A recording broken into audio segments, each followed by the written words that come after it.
Good day, Crime Talk aficionados. We are back. First, Bryan Kohberger pleads guilty to all charges to avoid a death sentence. Sean Diddy Do-It Combs, convicted of lesser charges, acquitted of the racketeering and sex trafficking. Barry Morphew appears in court for the murder of his wife.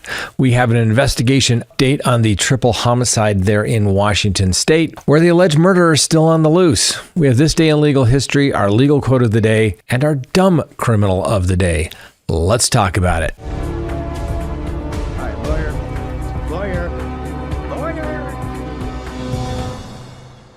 He took a deal, but I don't understand any of this legal talk. It's like it's written in code. Call Scott. We need Crime Talk. Good day, everyone. My name is Scott Reich, and this is Crime Talk. Thanks for joining us. You know the drill. Subscribe if you haven't. Like if you do. Leave me a comment below, and make sure you hit that bell for notifications. And yes, you can check us out anytime on any of your favorite podcasting apps as well. Let me remind you to go to crimetalksearch.com, where you can sign up for a background subscription service. And when you do, you will be able to do as many background searches on anyone in the United States as you desire. You will be able to get a report prepared, and it will be emailed to you. And it's going to have all types of information, some that you didn't even think about, but you're going to be able to get email addresses, phone numbers, social media presence. You're going to find out if they own property, the cars that they own. You're going to find out if they're married. Are they divorced? Do they have liens and judgments against them? Do they have a criminal history? And are they on a sex offender registry? Everything you want to know about somebody that's coming into your life, as well as maybe somebody you're thinking about getting rid of, removing from your life. Go to crimetalksearch.com. You're going to be happy that you did. All right, ladies and gentlemen, we brought it to you live earlier today. That's right. The guilty plea for Bryan Kohberger. That's right. He pled guilty to 4 counts of murder and 1 count of burglary in the death of the University of Idaho students, Ethan Chapin, Kaylee Gonzalez, Xana Kernodle, and Madison Mogen. Now, the plea deal, which was reached with the Latah County prosecutors, was approved by Judge Stephen Hippler during a hearing at the courthouse there in Ada County and in Boise specifically. Now, under the terms of the plea agreement, Kohberger will avoid the death penalty and instead face life in prison without the possibility of parole. And he also waived his right to appeal the conviction or seek any type of sentence reduction in the future. Now, for those who don't know or are not familiar with this case, back in November 13th of 2022, Kohberger, and we can now say Kohberger entered the residence at 1122 King Road in Moscow, Idaho, through a sliding kitchen door. Prosecutors detailed that he first went to the 3rd floor, where he fatally stabbed Madison Mogen and Kaylee Gonzalez. DNA evidence from the K-bar knife sheath was found near Gonzalez, linked Kohberger to the crime. He then proceeded to the 2nd floor, where he killed Xana Kernodle and Ethan Chapin. Now, Kohberger's phone pinged cell towers near the residence, and his white Hyundai Elantra was observed circling and parking behind the house. A surviving roommate reported seeing a figure dressed in black leaving the scene about 4 a.m., and Kohberger's vehicle was later seen speeding away from the area. Now, during the guilty plea, Kohberger confirmed his guilt by responding yes when asked if he willfully murdered each victim. He showed no visible emotion, maintaining a stoic demeanor as he answered the judge's questions and listened to the prosecutor, Bill Thompson, outline the timeline and lay out the factual basis for the murders. Now, the victim's family displayed profound grief and was some visibly shaken and others weeping. The prosecutor, Thompson himself, became emotional, choking up while reading the victims' names and recounting the events of the evening. Now, sentencing is scheduled for 2 days to begin on July 23rd of 2025, although both parties believe it'll probably be done in 1 day, and the victims' families will then have an opportunity to deliver their victim impact statements. Now, the plea deal ensures that Kohberger will spend the rest of his life in prison without parole, a decision that has sparked mixed reactions, while the Mogen and Chapin families expressed support for the deal, citing closure and the avoidance of a prolonged trial. The Gonzalez and Kernodle families opposed it, arguing it denied denied justice by sparing Kohberger the death penalty. Public reaction has also been quite divided, with some expressing outrage that the prosecutors even extended the offer. Now, we brought it to you live and we gave you the comments at the end. The judge went through everything. He explained the rights that Kohberger has, the rights he gave up, and the possible penalties. He agreed to the factual basis. I will look forward to the actual factual basis that is filed with the plea agreement and the guilty plea paperwork, often referred to as the Rule 11 paperwork, to see if there's any more detail that was not in the prosecutor's Bill Thompson's recitation of their factual basis of what they believe the evidence would show. But listen, this case is now essentially over, other than the sentencing, and Kohberger doesn't have to say anything. The victims' families will certainly say something, but I expect Kohberger to say nothing.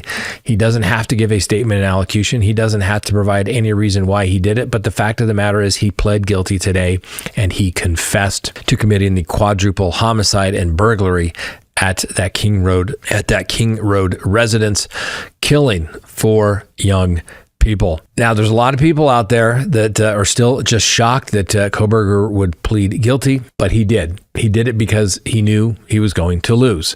That's why he pled guilty, ladies and gentlemen. Prosecutors had him over the barrel. The judge denied all of their motions. They knew they were going to lose the trial on the facts of the case, and he thought that there was a good possibility of being put to death. And so that's why he took a plea deal. It provides certainty. It provides some sense of closure, and no one will ever be happy. My heart goes out to all of the victims' families here, but they will never get the justice that they rightfully deserve. But as I've said in the past, if you want justice, courthouse isn't the place to do it. Now, what I did appreciate was the judge telling everybody to back off, and he wasn't going to be persuaded by public sentiment in any way, because a lot of the family members that opposed the plea deal, as well as people that were supporters of Kohberger, thought that by calling the judge, that pressuring him to not accept a plea deal was going to work. The judge put a kibosh to that rather quickly, shut it down, and said he's not going to let public sentiment persuade him in any way from following the law and applying the facts to the law. The judge went through it. He accepted the pleas, found that it was knowing and voluntarily made. Now, Frank, the hardest working man in show business, did send me something. It was a show that we did on May 19th, where basically the motions were being denied. Things didn't go well. And I said, I betcha the defense was seeking a plea deal about this time because they knew the end was up. Let's go ahead and open the record for Monday, May 19th, 2025. First on the docket, is there a offer to plead guilty in the Bryan Kohberger case? And you say, well, gee, Scott, why are you bringing that up? Well, let's talk about a little more detail as it relates to the hearing that took place on May 15th for the pretrial conference, right? Called it. I love it when I'm right. I know. I'll hear, oh, you were wrong about Karen Reed, blah, blah. Listen, Karen Reed, I thought she'd been found guilty of the manslaughter charge. Now she's just guilty of DUI. But hey, jury's spoken. It is what it is. It's over. Most of the time, the juries get it right. We'll leave it at that. So all the people that say, I'm waiting for Scott to admit that he was wrong. I've said it before. I thought she'd be convicted of it. The jury wasn't convinced. It is what it is. I think if you tried that case anywhere else, 10 out of 10 times you're going to get a guilty verdict, but we'll leave it at that. It doesn't really matter. Next on the docket, Sean Combs, convicted of lesser charges and acquitted of the more serious racketeering and sex trafficking. So after an intense 2-month trial, Sean Diddy Combs was found guilty on July 2nd, today, of 2 counts of transportation to engage in prostitution related to his treatment of ex-girlfriends, Cassandra Cassie Ventura, and a woman identified as Jane. However, the music mogul was acquitted of the more severe charges of racketeering, conspiracy counts, and 2 counts of sex trafficking, marking a significant victory for the defense. Now, despite the convictions, though, guess what? Combs could still face a potential of 20 years in prison. Pretty unlikely he's probably going to get that. I would anticipate something about the 5 to 6 year range. And since it is in federal court, he's not getting probation. So the jury, consisting of 8 men and 4 women, deliberating on the evidence presented over 2 months of testimony, which included testimony from 34 witnesses. Ultimately, Combs was charged with 5 counts, guilty verdicts relating to the transportation to engage in prostitution. 2 counts. These charges stemmed from the allegations that Combs coerced Ventura and Jane into participating in sexual activities referred to as freak-offs involving male escorts. Now, the convictions carry a combined maximum sentence of 20 years, 7 years of which on each count, which the possibility of consecutive sentences. Now, the not guilty verdicts were the racketeering and conspiracy charge, the most serious charge, which alleged Combs operated a criminal enterprise involving coercion and violence, was found not guilty, and a guilty verdict could have resulted in a life sentence. 2 counts of sex trafficking. These charges are obviously critical to the prosecution's case, accused Combs of forcing women onto engage in sexual acts through coercion. Now, acquittal of those counts significantly reduces the severity of the outcome. Now, the announcement of the not guilty verdict on racketeering and the sex trafficking prompted visible relief from Combs, who dropped to his knees and later gave a subtle fist pump in court. He mouthed, "I'm going home," to his family, and supporters outside the courthouse erupted in cheers. Now, the sentencing date for Combs has not been finalized, leaving uncertainty about when he will learn his fate. The prosecutor said that they will seek the maximum penalty of 20 years for the 2 counts in which he was found guilty, emphasizing the harm caused to Ventura and Jane. In contrast, Combs' defense team will advocate for a lighter sentence and has requested his release on a $1 million bond pending sentencing. The defense argues that Combs' actions, while flawed, do not warrant the maximum penalty, and each count of the transportation to engage in prostitution carries a maximum of 7 years, but the court will determine whether the sentence could run consecutive, so 14 years. Factors such as Combs' lack of prior convictions and the nature of the offense will influence the final sentencing, obviously. Combs remains in custody at the Metropolitan Detention Center in Brooklyn, where he has been held since his arrest in September of 2024. The judge denied the defense request to release Mr. Combs on bond, citing concerns about potential flight risk and the seriousness of the convictions. Combs will stay detained until his sentence, with his legal team planning to appeal the custody decision. Quick recap of the trial, though. This trial began back on May 5th, featuring dramatic testimony and evidence, including Cassie Ventura's testimony. She was a key witness, described years of abuse and coercion, including forced participation in the drug-fueled freak-offs. She testified while heavily pregnant, adding emotion to her testimony.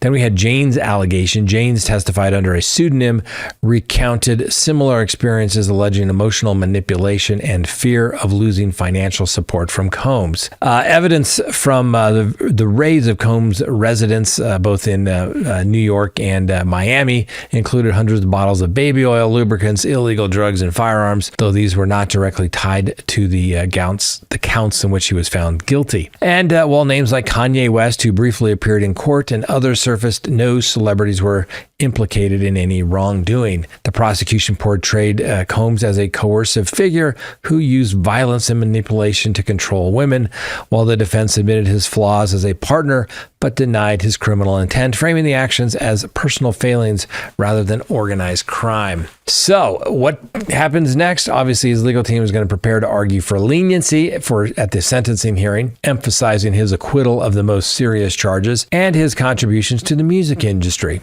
Although I don't think that'll play well or that big of a deal to the judge, because he had all this fame, fortune, and he was going to give it away for a little lust. Really? Anyway, the prosecution is expected to highlight the trauma inflicted by Ventura, who I'm sure was somehow relieved with the multi-million-dollar settlements that she got from Combs. And then obviously Jane will use, and as well as Jane's testimony, to justify a lengthy sentence. We'll see how it goes. Obviously, when this indictment came out, it didn't read well on paper, but you hope that the government had a little bit more than baby oil as their evidence. And it really came across as the testimony came out out that it really wasn't as strong as everybody had expected, so to speak. So I think the jury made the right call. The defense has basically been their mantra from the beginning was he's a flawed individual. He's not a racketeering sex trafficker. He's just a pimp. He takes people across lines to engage in prostitution. He's a pimp. We'll leave it at that. Next on the docket, let's talk about Barry Morphew. Barry Morphew appeared in court for the murder for his wife for the second time. That's right. Let's do a little background for people who do not know. Now, Barry Morphew owned a landscaping company here in Colorado, and his wife, Suzanne Morphew, relocated from Indiana to Salida, Colorado back in 2018, purchasing a house worth $1.5 million with their younger daughters. Now, the couple, married for over 20 years, had two daughters, Mallory and Macy, and by 2020, the marriage was strained with Suzanne, at the time 43, engaging in an extramarital affair with a former school friend, a guy by the name of Jeff Libler. And then on May 6th of 2020, Suzanne sent Barry a text message stating, "I'm done. I could care less what you're up to and have been for years. We just need to figure this out civilly," indicating significant marital discord, obviously. Well, Suzanne Morphew was reported missing on May 10th, 2020, Mother's Day, after her daughters were unable to contact her.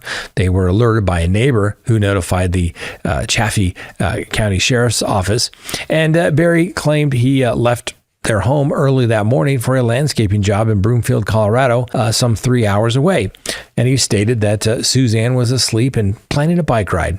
However, investigators noticed some suspicious behavior. Barry's phone entered and exited airplane mode multiple times over the next 24 hours, and his truck doors were opened repeatedly between 3:25 and 5 a.m., with the vehicle backed into a garage at least once. Now, law enforcement found Suzanne's bicycle abandoned down a steep embankment near the family home, and the police believed that it had been staged, and her helmet was discovered days later, approximately 1 mile away along a highway. Now, a search of the Morphew residence revealed a .22 caliber bullet by Suzanne's bed, a tranquilizer dart, a needle for injecting tranquilizer chemicals, and a dart gun. Barry admitted to using the tranquilizer gun in Indiana to sedate deer for antler harvesting, but claimed ignorance about the needle cap's presence in the dryer. Anyway, Barry's activities in Broomfield raised further suspicion. He spent only 90 minutes at the job site, with the remainder of his time in a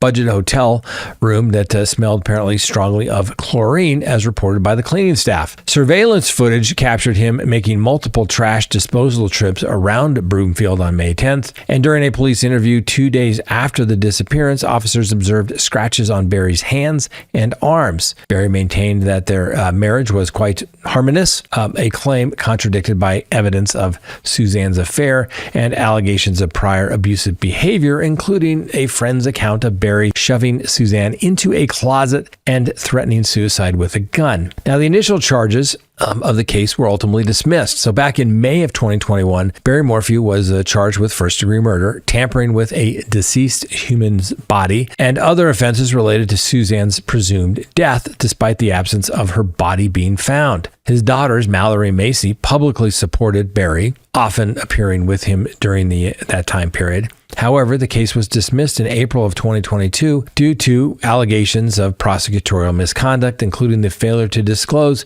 exculpatory evidence for the defense. And this was all determined by the court, which led to the dismissal, ultimately by the DA, to dismiss the charges. Then on September 22nd of 2023, Suzanne Morphew's remains were found in a rural area of Saguache County, Colorado, approximately 1 hour south of Morphew's residence, in a location known as the Boneyard. Forensic analysis indicated that Suzanne did not die at the site where her body was found, as her remains showed minimal animal activity, and the cycling clothes exhibited limited decomposition, suggesting her body was moved post-mortem. A coroner's report revealed the presence of a combination of drugs called BAM, a potent animal tranquilizer, in her system at the time of the death. Notably, an indictment disclosed that Barry Morphew was the only private citizen in Colorado with a prescription for BAM at the time of Suzanne's disappearance, a drug that he used for deer hunting in Indiana. So then on June 20th of 2025, Barry Morphew was rearrested in Arizona, where he had been residing in a trailer park in Cave Creek.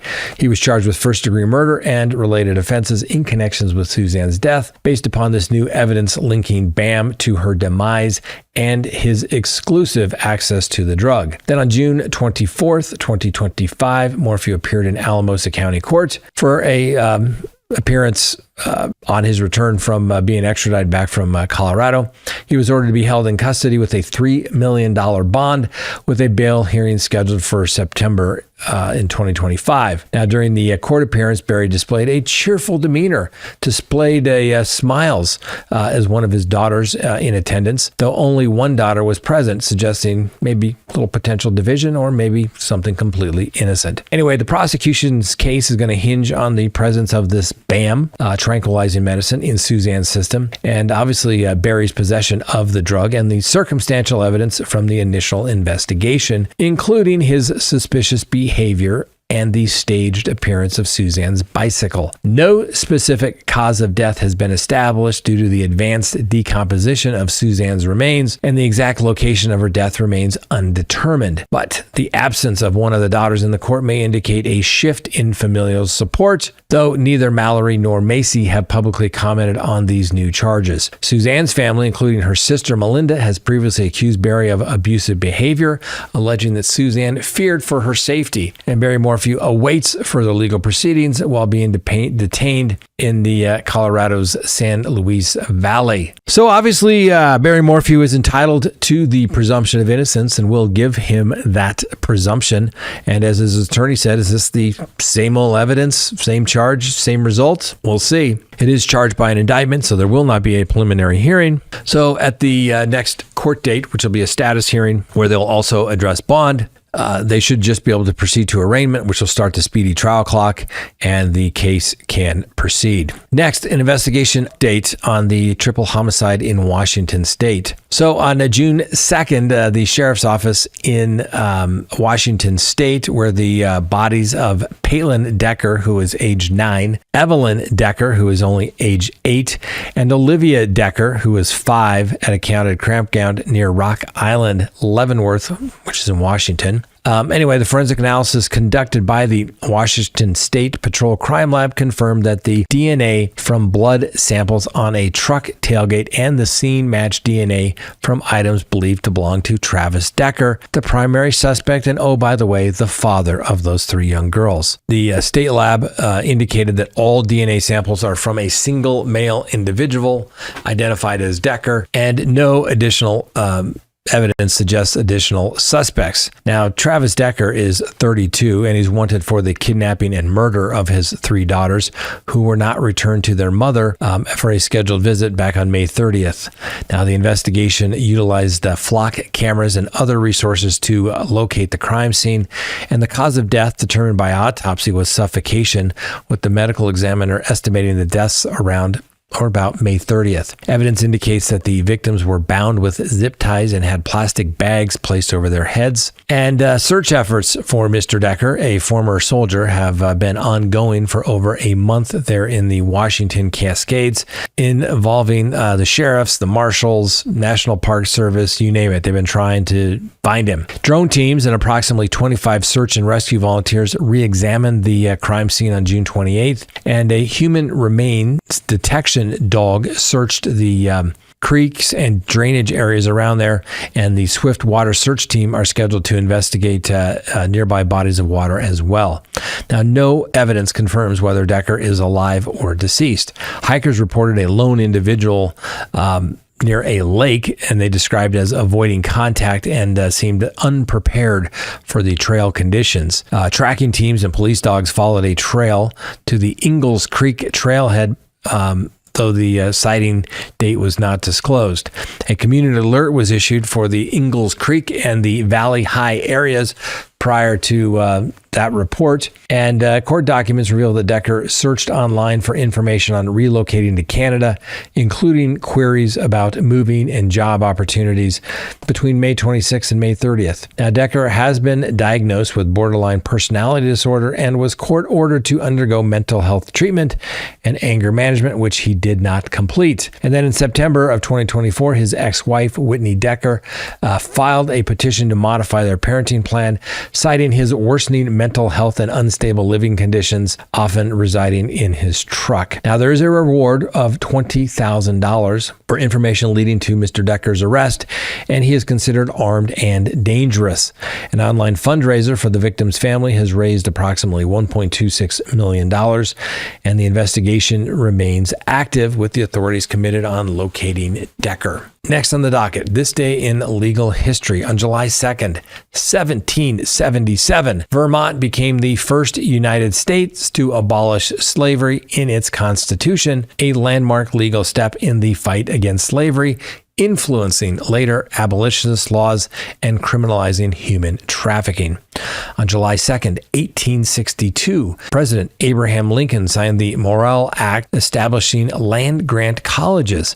Now, while primarily educational, it influenced legal framework for property law and indirectly reduced rural crime through increased access to education. Then on July 2nd, 1881, Charles J. Gittero shot President James Garfield at a Washington, D.C. railroad station. Garfield died in September, and Gittero was hanged in 1882. Highlighting issues of political violence and legal accountability. U.S. President Benjamin Harrison signed the landmark Sherman Antitrust Act on July 2nd, 1890. The law changed the landscape of American industry and as it prohibited the establishment of trusts, which are agreements to restrict trade agreements with several states, and monopolies. Now, John D. Rockefeller of Standard Oil and Bell Systems of telecommunications were two notable entities that were broken up as a result of the Sherman Antitrust Act. On July 2nd, 1921, indictments were issued against 8 Chicago White Sox players for allegedly fixing the 1919 World Series, known as the Black Sox Scandal. Though acquitted, the players were banned from baseball, highlighting early efforts to combat sports-related corruption and obviously shaping standards for fraud. Then on July 2nd, 1976, the Supreme Court in Gregg v. Georgia upheld the constitutionality of the death penalty, reinstating it after a 1972 moratorium and shaping the modern capital punishment laws era. And then on July 2nd, 2020, British socialite Ghislaine Maxwell was arrested in New Hampshire on charges of luring minors for sexual abuse by Jeffrey Epstein. The high-profile case advanced federal efforts to combat sex trafficking and underscored the legal challenges in prosecuting high society crime networks. What can you say, Ghislaine Maxwell? All those people, and only she's the one that goes down for that. I don't know, ladies and gentlemen. Hey, if anybody knows where I can get those little air fresheners that has a picture of Jeffrey Epstein on it, and it says, "This air freshener did not hang itself," let me know. Send me a link. I'd love to pick a couple of them up. Next in the docket, our legal quote of the day has to do with the death penalty. Here it is. The death penalty is not about deterrence. It's about justice.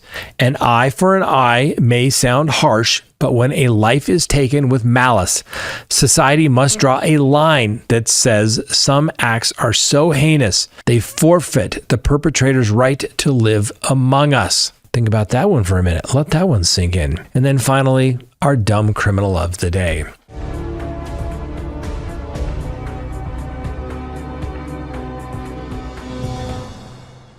Ladies and gentlemen, Gather around for the latest episode of Florida's Finest Fumbles, where we crown Dayton Schaefer, an 18-year-old culinary critic with a flair for the dramatic, as our dumb criminal of the day. This Lakeland lad took his fast food frustrations to a whole new level when he allegedly decided that a botched $5 McDonald's meal deal warranted not a sternly worded Yelp review, but a triple threat phone call promising to turn the Golden Arches into a shooting gallery. Now, according to the Polk County Sheriff's Department, Mr. Schaefer dialed up the North Lakeland McDonald's around 11:30 p.m. on June 30th, not once, not twice, but 3 times to express his displeasure over his order gone wrong. The manager, unimpressed by the teen's temper tantrum, promptly called the police.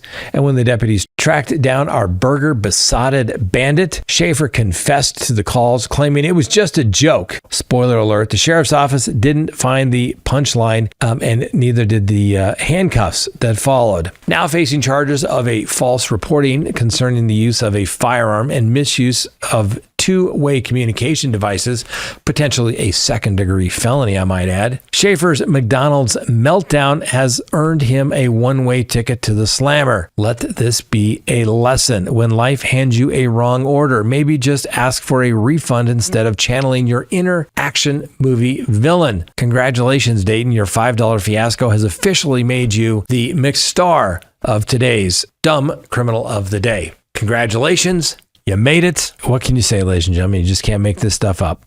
Over a $5 order, potential felony, going to prison, being arrested, and you still didn't get the food you wanted. All right, that's all we have for today. Been a big day. Go check out our previous stuff. Maybe we can put a link to it for the May 19th where I called that there was going to be a plea deal. It's death penalty litigation. It's all about death. It's all about avoiding death penalty. So anyway, have a wonderful day. We'll see you next time. And remember, the Constitution matters.